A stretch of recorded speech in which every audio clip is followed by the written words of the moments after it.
One of the major tools that the Chovos HaLevavos uses to help us develop kniyah or submission to Hashem is visualizing our weak state, the way we were born, the way we die. And I was wondering how this aligns with the standard discussion of whether we are a soul with a body or a body with a soul, and what is the main part? What are we? How do we view ourselves?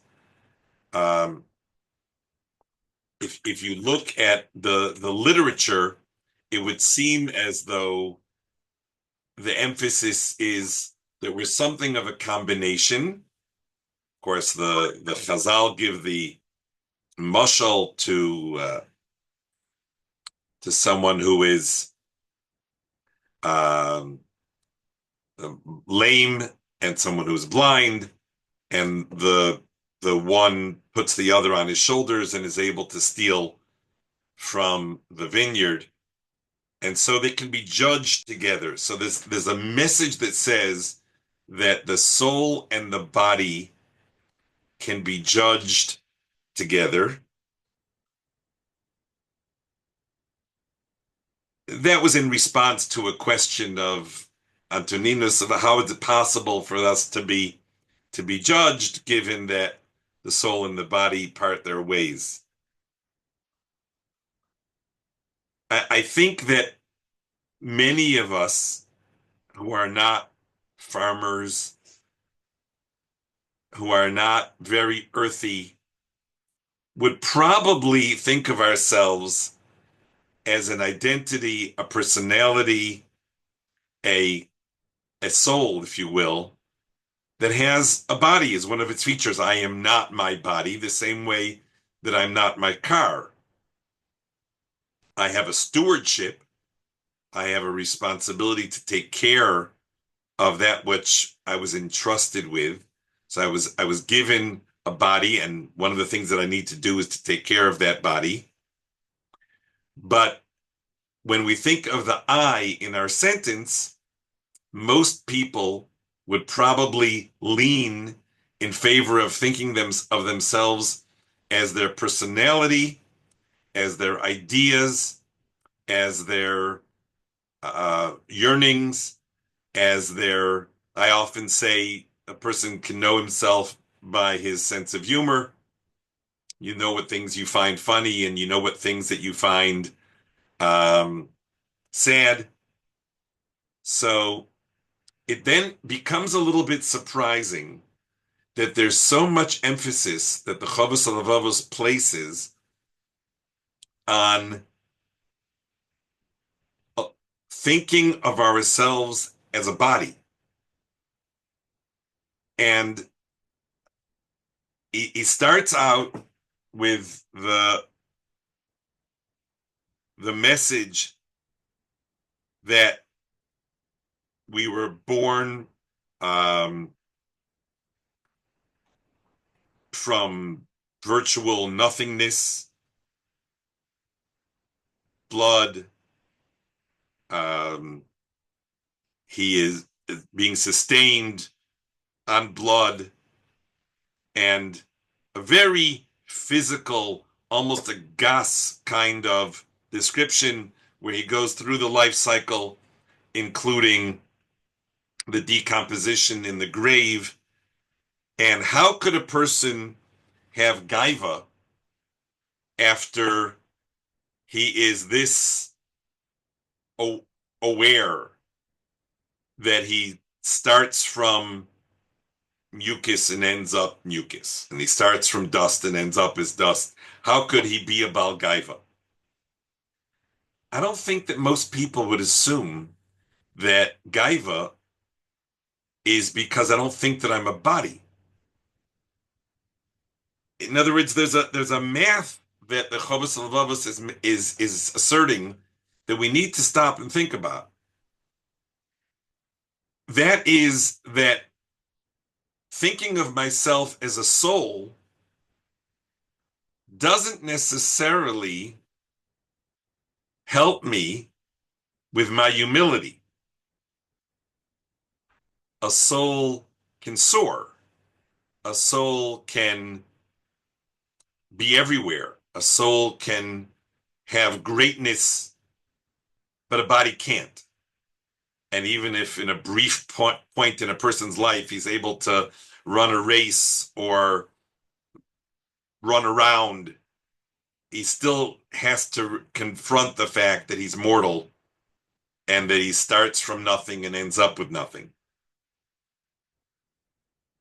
So it seems as though there's a degree to which a person can't afford to dismiss his identity as a body. Because if he does, he's actually leaving himself vulnerable to becoming a Balgaiva. So we think of Gaiva from a soul perspective, and we look at people who think that they're, Olympians and think that their body is everything. We almost look at them with disdain. Like, what are you bragging about this body that you were given? I mean, you're a soul. Why are you bragging about your body in the brief fleeting moment in a person's life when his body is in its full glory, so to speak?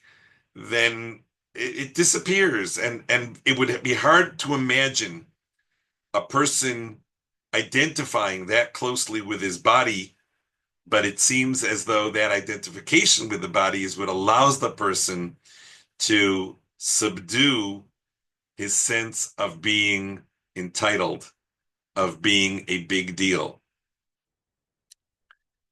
So we have a very delicate blend that we're working with. On the one hand, if a person just thinks of himself as a body, I don't know how far he's going to go in life. Spiritually, emotionally, his personality, developing himself as a person. But if he doesn't think of himself as a body, he is unchecked in Gaiva.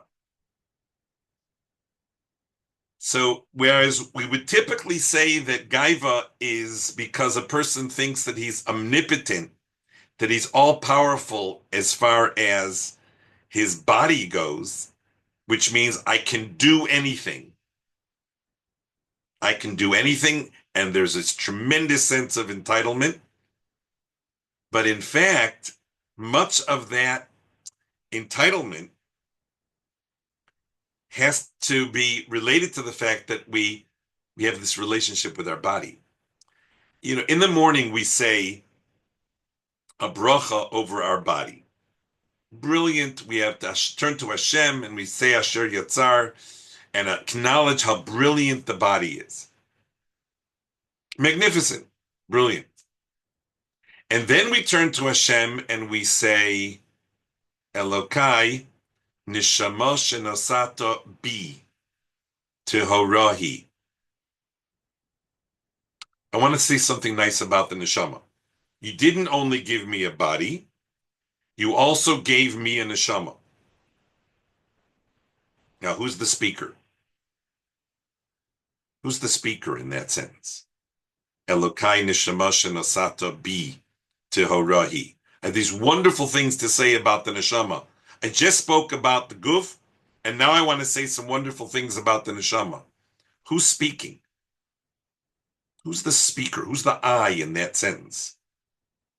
And the answer is that the I in the sentence is an amalgam. It's a coupled, it's joined between a guf and a neshama. Just like water is hydrogen and oxygen, but you wouldn't look at it and say that it's hydrogen and oxygen. You look at it and you experience it as water. So a person is this amalgam of body, and soul. And he needs to know how to say thank you for them. That's what we do first thing in the morning. We say thank you for the body and thank you for the soul. But there's an additional component. You need to know how to use them. And one of the ways of using them is for humility, is for submission, is for recognizing that I'm not on top of the world. And that is done by identifying a little more heavily with my body. So you have these multiple components, you have these features that are going on inside you. You are both a body and a soul, but sometimes you need to be a little more soul, and sometimes you need to be a little more body. And that's the take-home message, is that you can't just dock it or lock yourself into one or the other. Because if you lock yourself into soul, then you lose the tool that the Chovos HaLevavos tells us is necessary for humility. But if you lock yourself into body, you lose the ability to soar, to grow, to transcend, to look at the bigger picture, to not get caught up in pettiness, to not be trivial, to be able to see what is holy and what is profane, to be able to come close to another human being on a sense of an identity and a personality. So my message here is simply, you are both.